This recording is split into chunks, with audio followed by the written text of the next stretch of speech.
Tout de suite, on part en Gironde, où le feu continue de progresser.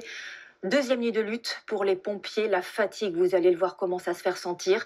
Certains étaient déjà sur le front des incendies cet été.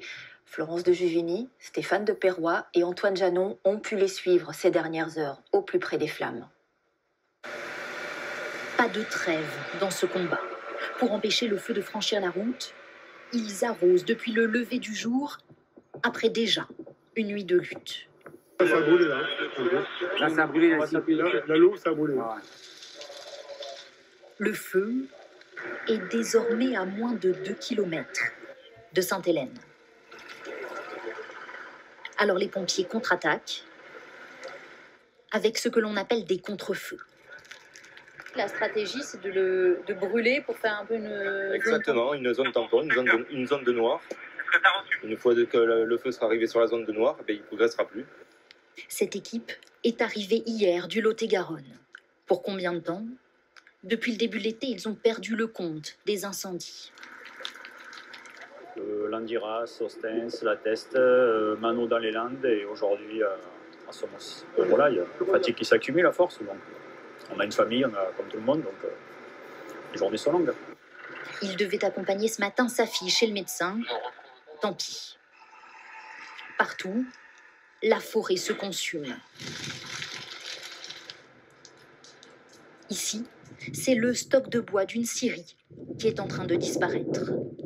Les nuits sont longues, mais ils savent aussi qu'il y a de la relève qui va arriver.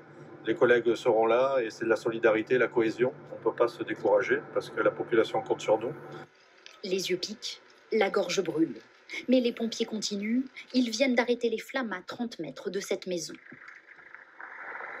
Il a fallu organiser par contre les relèves, les départs et faire partir tous les camarades sur les différents feux et ça n'a pas forcément été le plus simple. C'est le métier, heureusement qu'on c'est le choc. Le métier ou l'engagement. 80% des sapeurs-pompiers sont bénévoles. Et pour prendre la mesure de ces incendies, on a aussi des images vues du ciel. On comprend alors l'étendue des dégâts et les tactiques qui sont mises en place. Des Canadair, des Dash et des hélicoptères bombardiers d'eau sont en action. Henri Dreyfus et Sophie Chevalreau. Ce matin, les rotations incessantes des Canadair ont repris et l'acharnement des pompiers semble enfin porter ses fruits. Seuls 300 hectares supplémentaires ont brûlé cette nuit. Aucune nouvelle habitation n'a été détruite, mais en 24 heures, la surface brûlée a presque doublé, attisée en fin de matinée par un vent d'ouest. Les Canadair vont travailler sur le flanc droit pour le calmer au maximum avant que le vent ne tourne. Et on a les Dash qui font des barrières de retardant pour participer à la protection de Sainte-Hélène. Le vent, principal ennemi. Ces rafales sont susceptibles de raviver les lisières toujours fumantes. En tout, 3620 hectares ont été consumés depuis lundi. Toute la nuit, avec des renforts venus de tout le pays, le millier de pompiers mobilisés n'a cessé de combattre la progression du feu. Ça n'est pas encore une victoire, car une météo plus favorable se fait toujours attendre. La météo est un petit peu plus clémente aujourd'hui, puisqu'on a un vent de sud qui va passer secteur ouest à partir de 14h. Un vent qui est moyen, entre 10 et 15 km/h, avec des rafales à 30 km/h. En revanche, toujours pas de pluie. La pluie n'est pas prévue avant ce week-end. La météo, facteur essentiel de cette lutte sans répit. Et le journal Sud-Ouest résume aujourd'hui la situation avec cette une, l'été infernal. Des habitants ne peuvent plus dormir chez eux. Ils font des allers-retours pour protéger leur logement. Et pour faire le point sur l'enquête, on va retrouver Sophie Chevalreau en direct de Somos. Sophie, la piste criminelle se précise, mais d'abord, vous nous confirmez cette toute dernière information, de nouvelles évacuations sont en cours ? Oui, Marie-Sophie, je vous le confirme.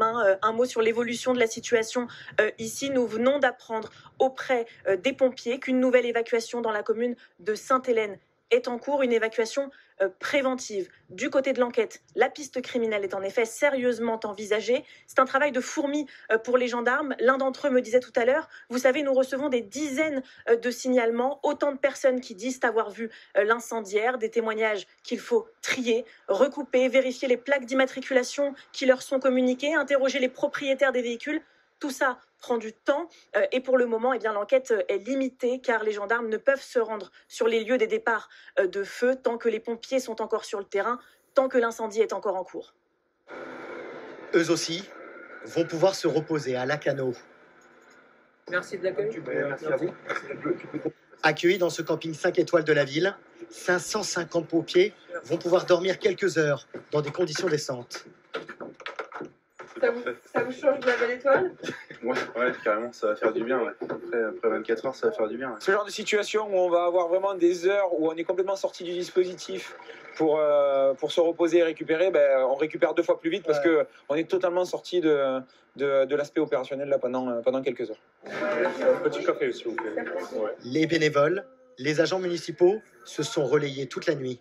Je trouve que c'est normal, ils viennent défendre nos maisons, donc et puis bon, c'est normal d'aider. Les supermarchés de la ville ont également offert des kilos de nourriture. Dans l'urgence, on prend directement au rayon pour pouvoir les aider, amener tout ça aux pompiers pour leur petit déjeuner. Les habitants de Lacanau se sont mobilisés, bien conscients que ce drame pourrait aussi les toucher.